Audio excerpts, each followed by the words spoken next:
وكم قصمنا من قرية كانت ظالمة وأنشأنا بعدها قوما آخرين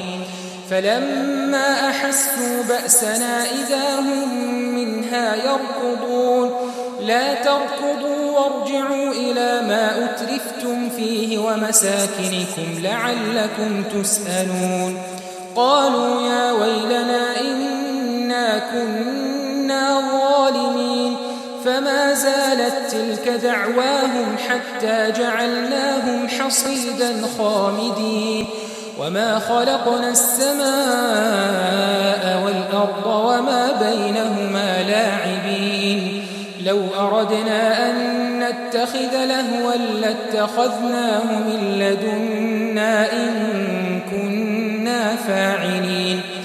بل نقذف بالحق على الباطل فيدمغه فإذا هو زاهق ولكم الويل مما تصفون وله من في السماوات والأرض ومن عنده لا يستكبرون عن عبادته ولا يستحسرون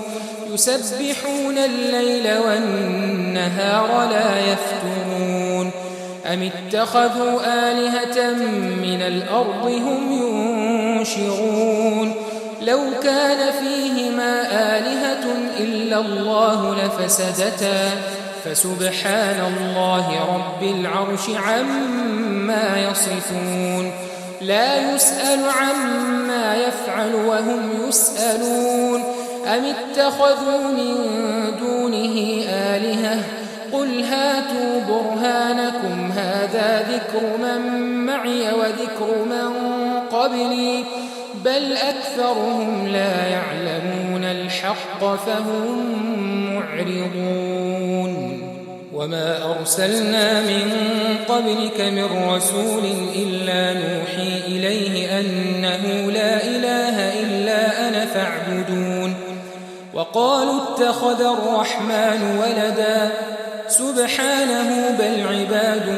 مكرمون لا يسبقونه بالقول وهم بأمره يعملون يعلم ما بين أيديهم وما خلفهم ولا يشفعون إلا لمن ارتضى وهم من خشيته مشفقون ومن